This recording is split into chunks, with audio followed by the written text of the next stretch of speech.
Hey, and welcome. So today we're going to be learning how to measure. This is the first lesson that I have students do after they do their base drawing.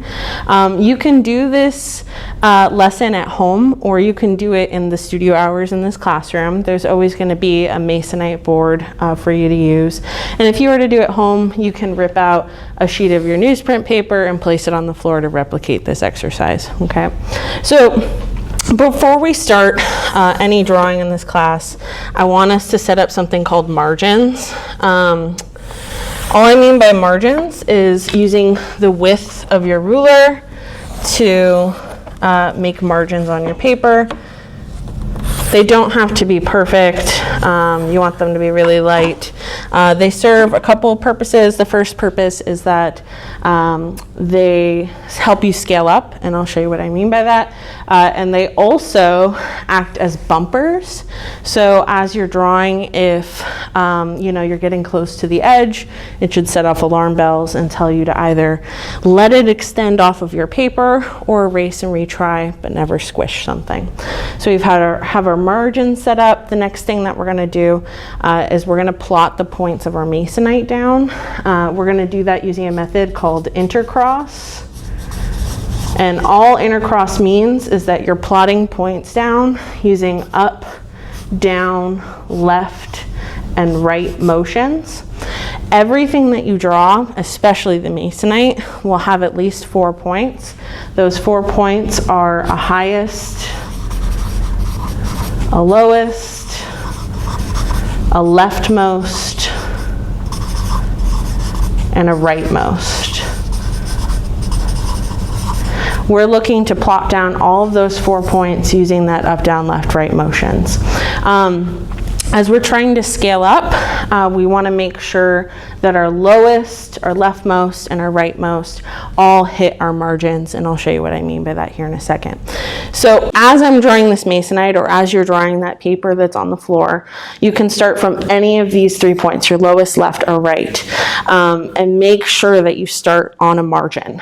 So I can start with my left. So I'll start, I think my leftmost point is somewhere over here, and that's just me making a guess. I'm saying, I think that goes there. It might be right. It might be wrong. I'm going to follow my eye from that left point. Sometimes it helps students to point as you're drawing. So I'll say, I'm following my eye from that left point to the right and then down, and I'll plot my lowest point, and I'll do the same thing to get my next 2 points. I'll follow my eye right, then up to find my rightmost point, and then follow my eye left, then up to find my highest point. Right now, this looks like abstract art. So you need to connect those points before you judge them. If you try and judge it right now, you are going to be judging something that looks nothing like what you see in front of you. So we'll connect those using our ruler. Always use your ruler.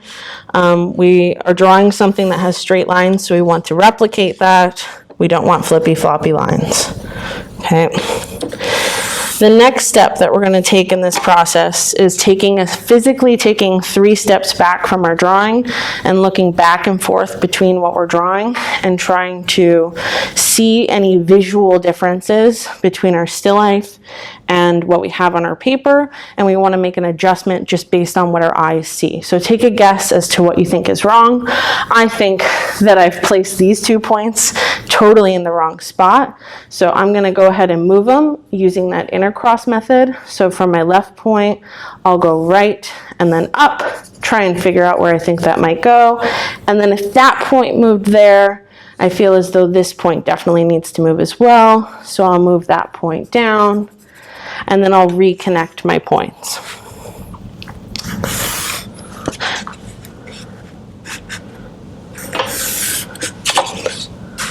Now this may be right or wrong, and I'll show you how to figure out if it's right or wrong. So right now, before we move forward, we've got a lot of different points on our paper. It can start to get kind of muddy, especially if you've made several changes. So I like to take a moment to clean up my drawing. So I'll push back any mistakes, any wrong answers with my eraser. It doesn't have to be fully erased. Just push back enough so it doesn't take up any more visual space in our drawing. The next thing that we'll do is we'll do something called boxing our drawing in. And I'll say this to you all semester long, box your drawing in, right? What this does is it makes kind of like a filmmaker view around what you're drawing that encapsulates all 4 of those points. And that'll help us with measuring and then also something else next, okay? So when we go to measure, we're going to extend our hands all the way out. No dinosaur arms. You want to extend them all the way out.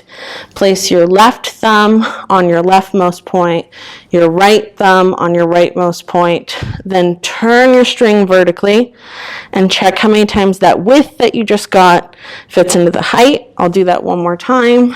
Left thumb on my left point, right thumb on my right. Turn my string vertically and scan through, see how many times that fits in there. What I'm seeing from where I'm standing is slightly under half of my string. I like to write that on my paper because I'm forgetful. So I'll write slightly under half. This will not change unless the still life itself changes or if I move somewhere else. So if you have that written on your paper, you don't have to measure it again. It saves you some time in case you forget. I'm going to bring this proportion back to my drawing. What I never want to do is just take my width and just put that on my paper. That's called making a one-to-one drawing. We're trying to make a proportional drawing. We want to scale up and utilize our newsprint well, okay? So I'm going to take that measurement of slightly under half back to my drawing, and I'm going to check how many times the width fits into the height of my drawing. So here's the width of my drawing. Notice how I've got my string directly on my paper against those margins that I put in, that I built in for myself, that filmmaker view. I'm going to turn my string vertically, just like I did when I was measuring. I'm going to see how many times the width fits into the height, and you should be able to see that if it's slightly under half, my drawing's slightly too tall right now. It should probably be somewhere around here instead. So I'll make a little mark on my paper. I'll put a horizontal line through there. And now I need to move these points down so it matches that proportion. So I'm just going to drag these points down around the same amount. Then I'll reconnect. Sometimes if you've got a lot of changes, right, I'm starting to get to that point where I've got a lot, I like to star the points that I'm currently working with so I don't get messed up as I'm drawing. So I'll connect my points.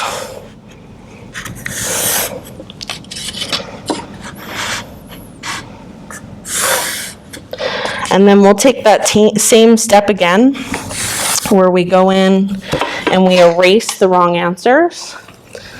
So I'll push back anything that's wrong so it doesn't visually take up any space on my paper. And never be upset that you got something wrong. You're human, you're not a robot, so it's natural that you won't see things right the first time.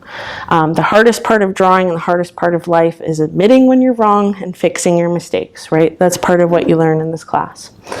So my drawing's proportional, right? It matches that slightly under half, but it still looks a little wonky. There's something wrong about it. What we're going to do next is check our negative space, right? So as we're drawing this masonite, you'll see that the positive space, right? Positive space being our masonite, when you put your string here or when you box it in, makes a negative space that's a shape that's easy to see. In this case, a triangle, right? The negative space being whatever's outside of the masonite, right? So we're going to check our triangles using our string. I like to just dangle my string over a point. So if I was checking this triangle, I would just dangle it over that point. And I'm checking to see, does the shape I see here match with what I have? In this case, when I dangle it over that point, the triangle that I see here is more like this shape. So it's way off. So I'm gonna bring this point up to match what I have in front of me.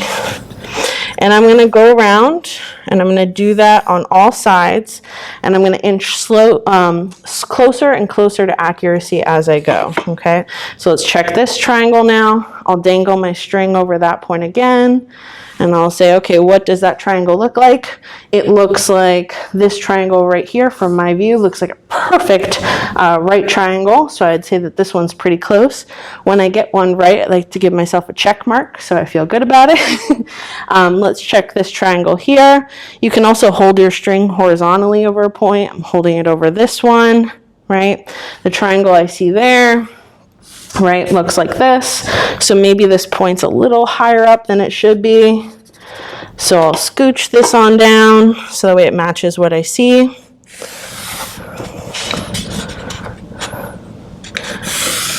Okay, and if things are getting in your way visually, if you need to erase something, always take that step so it doesn't interfere with your drawing. If you find that this soft pastel that I just dropped helps you see that shape better, right? You can use that to color in the negative space. You don't have to, but you totally can, right? Any color you want. If it helps you see, I want you to use it. We've got one more triangle to check. Hopefully it's right or very close, right? Hoping. It's really close. I'm going to make one more change to this. It's like a very slight change. You have permission to make any changes to your drawing, whether it's a small change or a big change. You have the power to make any changes that you see fit, right? I'm going to just color this in, just so it's easier for you guys to see what the right and wrong answers are, to highlight that negative space.